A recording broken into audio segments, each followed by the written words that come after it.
Continue our conversation about pay, because apparently companies have been turned off the UK because top executives are underpaid. This is according to the head of the London Stock Exchange. She reckons that compared to other countries, the top salaries of the CEOs just basically don't cut the mustard.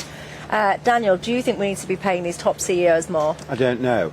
But the truth is, what she's getting that is a very insightful answer there. Thanks, Daniel. I like it. And it will depend. Well worth the fee. It will depend from case to case. But what she's getting at here, actually, is not that the companies don't pay, because companies can pay what they want. It's that in big listed companies, companies listed on the stock exchange, they have to have a pay policy. And what you're getting now is left-wing activists getting shares in the company and getting together and ganging to vote down the pay policy so that the companies can't actually have freedom to pay what they'd like to pay. And they're doing that for purely political reasons. And she's saying that is having an effect, because in some cases you can't get the people you need, and they can go and get stuff abroad. Now, I think we can get British bosses who can do lots of these jobs, but remember, British bosses can go and work overseas as well.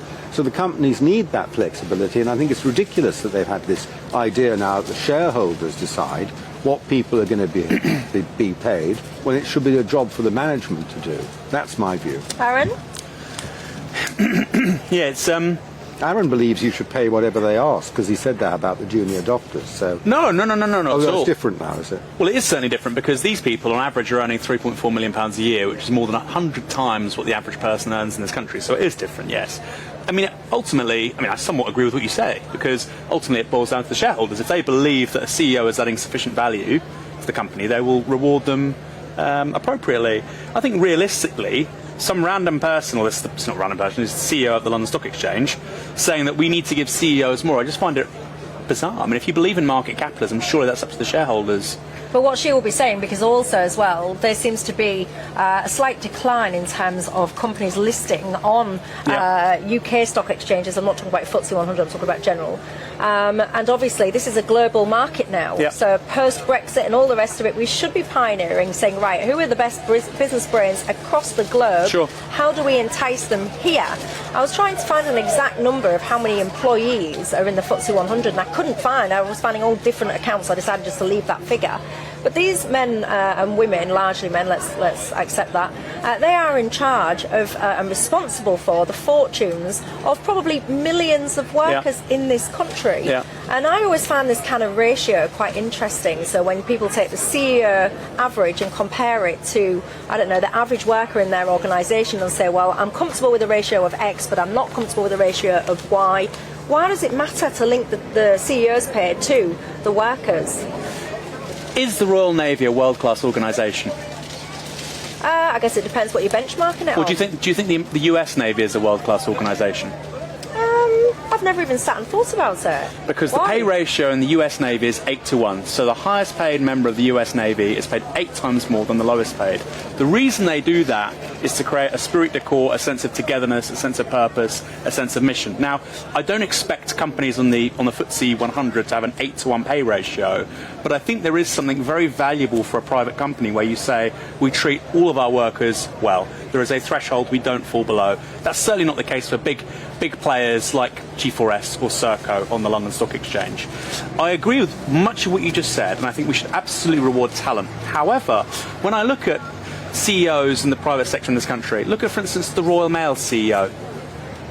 There was a guy called Rico back a few years ago. He got a giant golden handshake. He was on millions of pounds a year. He got a golden goodbye. And the guy was working from home, I think, by Lake Geneva in Switzerland.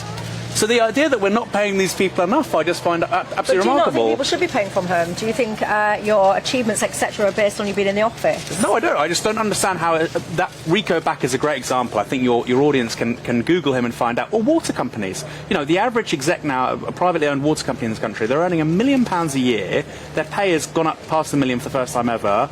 Their profits, went up, significantly last year. Yet they're dumping millions of litres of rubbish and sewage and effluent into our waterways every year, and customers are paying more and more. So why are we rewarding these CEOs? So it's a mixed picture. I think we should reward outstanding senior management, I don't think we have that much of it in this country. But that's the point, though. She's saying you haven't got enough of it because the pay isn't enough to bring them here.